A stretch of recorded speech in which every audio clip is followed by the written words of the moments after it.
శ్రీ రేణుకా ఎల్లమ్మ తల్లి జ్యోతిష్యాలయం ముఖం చూసి జ్యోతిష్యం చెప్పబడును.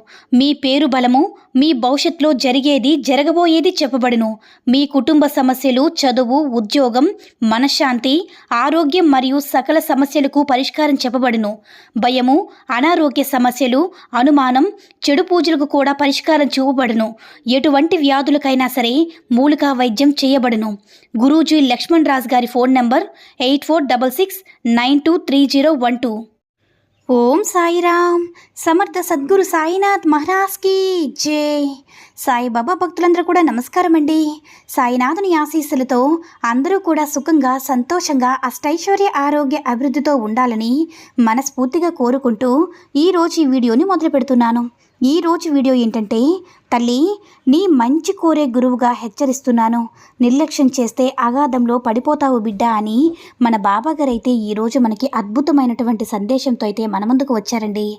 మరి మన బాబాగారు ఈరోజు మనకి ఎలాంటి సందేశం అందించాలనుకుంటున్నారో ఆయన మాటల ద్వారానే విందాము. ఆయన మాటలు వినే ముందుగా ఈ వీడియో కనుక నచ్చినట్లయితే మరికొంతమంది బాబా భక్తులకు రీచ్ చేయేలా షేర్ చేసి లైక్ చేయండి. అలాగే మన ఛానల్ని ఎవరైనా మొదటిసారిగా చూస్తున్నట్లయితే తప్పకుండా సబ్స్క్రైబ్ చేసుకుని మాకు కొంచెం సపోర్ట్ చేయండి.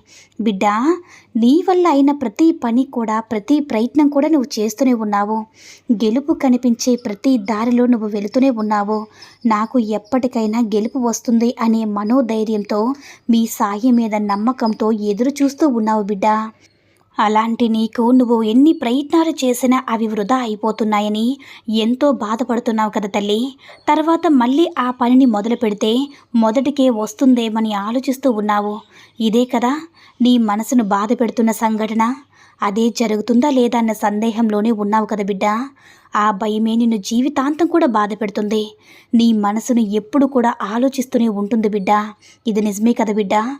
అలా ఆలోచిస్తూ నా దగ్గరికి వచ్చి ఆ ప్రశ్నలన్నిటికీ కూడా సమాధానం ఇవ్వు తండ్రి అని నా పాదాల చెంత నువ్వు చేరావు. నీకు నువ్వుగా నా దగ్గరికి రాలేదమ్మా. నేనే నా దగ్గరికి నిన్ను రప్పించుకున్నాను. నువ్వు నన్ను పూజించేలా నేనే చేసుకున్నాను. నీకు ప్రతిరోజు కూడా ఏదో ఒక వరం ఇస్తూనే ఉన్నాను బిడ్డ. అందుకే ఈరోజు కూడా నీ ముందుకు వచ్చాను. ఈరోజు నీకు ఒక మాట చెప్తాను విను బిడ్డ. ఎప్పుడు కూడా నీ కష్టం ఊరికే పోదు. నీ ప్రయత్నం వృధా కాదు. ప్రయత్నిస్తూనే ఉండు. తప్పకుండా నీకు ఫలితం దక్కుతుంది బిడ్డ. ప్రతి ఒక్కరి జీవితాల్లో కూడా కష్టాలనేవి వస్తూ ఉంటాయమ్మా. అవి ఎలా వస్తాయో అలానే వెళ్ళిపోతాయి. అవి వారి కర్మానుసారం జరుగుతూ ఉంటాయి. ఇప్పుడు నీ కార్యక్రమాలు ఆలస్యం అవ్వడానికి కూడా కారణం ఇదే బిడ్డ. బాధపడకు. తప్పక నీ కార్యక్రమాలన్నీ కూడా పూర్తవుతాయి. వాటి వలన నీకు మంచి ఫలితం కూడా వస్తుంది బిడ్డ. నువ్వు చేసే మంచి పనులపైనే నీ జీవితం కూడా ఆధారపడి ఉంటుందమ్మా. నువ్వు కొన్ని తెలిసి తెలియక తప్పుల వలన ఇప్పుడు నువ్వు కష్టాలు అనుభవిస్తూ ఉన్నావు. ఏది ఎలా జరగాలనేది ముందే నిర్ణయించబడింది. ఎవరూ కూడా దాన్ని మార్చలేరు బిడ్డ. దానికోసం నువ్వు కన్నీరు పెట్టుకోవాల్సిన పని లేదు. ఎవరి మనసులో అయితే ప్రేమ, అభిమానం నిండి ఉంటుందో వారి మనసులోని దుఃఖం కూడా చేరుతుంది. నీకు అర్థమవుతుందా బిడ్డ నేను ఎవరి గురించో మాట్లాడుతున్నాను అని? ఇంకెవరికి బిడ్డ? ప్రేమ, అభిమానం నిండిన నా బిడ్డ గురించే నేను మాట్లాడుతూ ఉన్నాను. నిజమే బిడ్డ, నీ మనసులో అభిమానం నిండుగా ఉంది. బాధపడే వారిని చూస్తే నీ మనసు తల్లడిల్లిపోతుంది. అదే కదా తల్లి ప్రేమంటే. నీ మంచి మనసు వల్ల నేను ఈరోజు నీతో ఒక గురువుగా మాట్లాడుతున్నాను. ఒక గురువుగా నీకు హితబోధ చేస్తున్నాను. నీకు మంచి చెప్తున్నాను. అందుకే ఈరోజు నిన్ను ఎంచుకున్నాను బిడ్డ. ఎవరి ముందు చేతులు చాచడం నీకు అస్సలు నచ్చదు కదా బిడ్డ. కానీ నా దగ్గరికి వచ్చి మాత్రం చేతులు చాచి బాబా నాకు అది కావాలి, ఇది కావాలి నన్ను అడుగుతూ ఉంటావు. అలా నువ్వు నన్ను అడుగుతూ ఉంటే నాకు ఎంతో ఆనందంగా ఉంటుందమ్మా. నేను నా బిడ్డగా సొంతం చేసుకున్నాను. నేను ఎక్కడికి వెళ్ళనవసరం కూడా లేదు. మీకు కావలసినంత అంటే కావలసినన్ని కూడా అన్నీ కూడా నీ చేతిలోనే పెడతాను బిడ్డ. అతిగా కాకుండా అవసరమైనవి మాత్రమే అడిగే నా బిడ్డను చూస్తే నాకు ఎంతో ఆనందంగా ఉంది బిడ్డ. అలాంటి నిన్ను నా ప్రాణానికి ప్రాణంగా చూసుకుంటానమ్మా. నిన్ను మంచి స్థానంలో నిలబెట్టి నీకైన సామ్రాజ్యాన్ని సృష్టిస్తాను. అవన్నీ నీకు అతి త్వరలోనే దక్కుతాయి బిడ్డ. ఇక నీ ఎదుగుదల అనేది ఎలా ఉంటుందో తెలుసా? ఆకాశంలో ఉన్న నక్షత్రాల్లాగా ప్రకాశవంతంగా ఉండబోతుందమ్మా. మీ సంతోషంలోనే నా ఆనందం కూడా ఉంది బిడ్డ. నువ్వు మనస్ఫూర్తిగా నవ్వి ఎన్నో రోజులయ్యింది కదా తల్లి. ఆ నవ్వుని నీకు అతి త్వరలోనే ప్రసాదిస్తాను. నువ్వు అడిగిన ప్రశాంతతమైన జీవితాన్ని నీకు అందిస్తాను బిడ్డ. ఇక నువ్వు చేయాల్సిన పని ఏమిటంటే అంతా నా బాబా చూసుకుంటారని సంతోషంగా ఉండు. మిగతాదంతా కూడా నేను చూసుకుంటాను. అంతా బాగానే ఉంది కాని బిడ్డ, నీ మంచి మనసు వల్ల నువ్వు పదే పదే మోసపోతున్నావు. నువ్వు ఒకసారి మోసపోయిన తర్వాత జాగ్రత్త పడ్డం లేదు బిడ్డ. మళ్ళీ పదే పదే ఆ మాటల్ని నమ్మి ఆ మాటల చిక్కుల వలలోనే పడిపోతున్నావు. ఎవరైతే నీ పక్కనే ఉంటున్నారో, నీ వెంటే ఉంటున్నారో వారు నిన్ను మాయతో పడివేయాలని చూస్తున్నారు బిడ్డ. నువ్వు ఏ పని చేసినా కూడా ఆ పనిని ఎక్కువగా పొగుడుతూ ఉన్నారు. నిన్ను బాగా మభ్యపెడుతూ ఉన్నారు. నీ కోసం ఏదైనా చేస్తామో అన్నట్లుగా వారి ప్రవర్తన అనేది ఉంటుంది బిడ్డ. నువ్వు వాళ్ళ మాటలన్నీ కూడా విని వారి ప్రవర్తన అనేది పూర్తిగా నమ్మి వాళ్ళ మాయలోనే పడిపోబోతున్నావు బిడ్డ. అందుకే ఇప్పటికైనా నీ గురువుగా హెచ్చరిస్తున్నాను, తెలుసుకో బిడ్డ. ఎందుకంటే నువ్వు తప్పు చేస్తున్నప్పుడు ఎవరైతే నిన్ను తప్పు అని హెచ్చరిస్తున్నారో, అంటే నీ ముఖాన్ని చెబుతున్నారో, అలా చెబుతూ నీతో ఎవరైనా గొడవలు పడుతూ ఉంటారో వాళ్ళే నిజమైన నీ వాళ్ళు బిడ్డ. కాకుంటే నువ్వు అనుకుంటూ ఉన్నావు, ఎప్పుడు వీళ్ళు నాతో గొడవ పడుతూ ఉన్నారు, నా మీద వీళ్ళకి నిజంగా ప్రేమ ఉన్నా కానీ, ఇష్టం ఉన్నా కానీ నాతో ఎందుకు గొడవ పడుతున్నారని, నాకు ఎందుకు మనశ్శాంతి లేకుండా చేస్తున్నారని నువ్వు అనుకుంటున్నావు కదా బిడ్డ. అలా ఎప్పుడు కూడా అనుకోవద్దు. ఎందుకంటే అలా అనుకుంటే అది నీ పొరపాటు అవుతుంది. ఒక్క విషయాన్ని గుర్తుంచుకో బిడ్డ. ఎప్పుడు కూడా మీ యొక్క శ్రేయస్సును, మీ యొక్క మంచిని కోరుకునేవారు ఎప్పుడు కూడా ఒక మాట అంటూ ఉంటారు.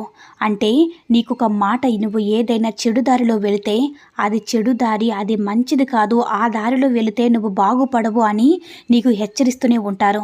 అలా కాకుండా నువ్వు ఎలా పోతే మాకెందుకని అనుకునేవాళ్ళు నిన్ను ఏ మాట కూడా అనరు. నిన్ను ప్రతిసారి కూడా మాయ మాటలతోనే లొంగ తీసుకోవాలని చూస్తూ ఉంటున్నారు. నువ్వు అటువంటి ప్రమాదంలో పడకుండా ఉండాలని అందుకే ఈరోజు నీకు గురువుగా హెచ్చరించడం జరుగుతుంది బిడ్డ.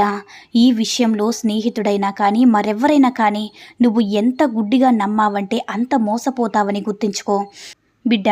నువ్వు వింటున్నట్లుగా విని తర్వాత పెడచెవున పెట్టావంటే కనుక తప్పకుండా దాని యొక్క కర్మానుసారం నువ్వు అనుభవించక తప్పదు బిడ్డ. అందుకని ముందుగా మేల్కుంటావని నేను చెప్పి నీకు గురువుగా హెచ్చరిస్తున్నాను. జాగ్రత్తగా ఉండు బిడ్డ. అదేవిధంగా నువ్వు చెయ్యాలి అనుకున్నటువంటి పనిలో కొంత తడబాటు ఉంది. అదేవిధంగా వేరే వారి యొక్క సహాయం కూడా నీకు దొరికితే బాగుంటుందని ఉంది. ఒక ఒంటరితనాన్ని నువ్వు అనుభవిస్తూ ఉన్నావు బిడ్డ. నువ్వు బాధపడుతూ ఉన్నావు. నేను ఒక మాట చెప్తున్నాను, జాగ్రత్తగా విను. ఏ పన్నైనా కానీ నీకు నువ్వుగా నువ్వు చేయాలి.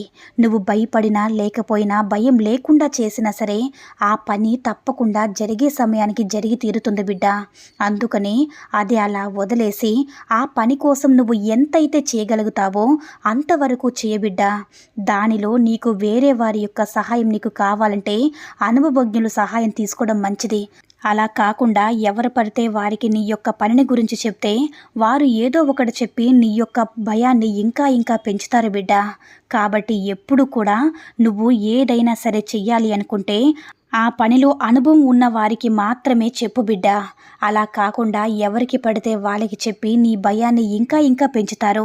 ఇంకొక విషయం చెప్తున్నాను, గుర్తుంచుకో. నువ్వు ఏ పని చేసినా కూడా, అంటే నువ్వు ఏ పని చెయ్యాలనుకున్నా కానీ అది సక్రమంగా జరిగి తీరుతుంది. నీకు ప్రశాంతత కలిగి తీరుతుంది. నీకు చక్కగా ఇక నుంచి నిద్ర పడుతుంది. అదేవిధంగా నీలో ఉన్న వ్యతిరేక భావం అంతా కూడా పూర్తిగా వెళ్ళిపోతుంది బిడ్డ. కొంచెం అనారోగ్యం అనుభవిస్తున్నావు, దానికి కారణం కూడా ఆ దిష్టి దోషమే నాయనా.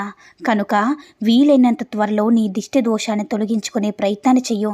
అప్పుడే నువ్వు ప్రతిఫలం, అంటే నువ్వు ఏ పని చేసినా సరే విజయాన్ని పొందుతావు. నీ మంచి కోరే నీ చుట్టూ ఉండే మాయని తొలగించడం కోసమే ఈ రోజు నిన్ను హెచ్చరించడం జరిగింది బిడ్డ. కనుక నీ సాయి తండ్రి ఏది చెప్పినా కూడా నీ మంచికే అని నువ్వు భావిస్తావని నిన్ను మనస్ఫూర్తిగా అనుకుంటున్నాను బిడ్డ అని మన బాబాగారు అయితే ఈరోజు మనకి చాలా అంటే చాలా అద్భుతమైనటువంటి సందేశాన్ని అయితే అందించారండి. సాయి మహిమల ద్వారా వచ్చిన ఈ సందేశం మీ అందరికీ కూడా నచ్చిందని అనుకుంటున్నాను.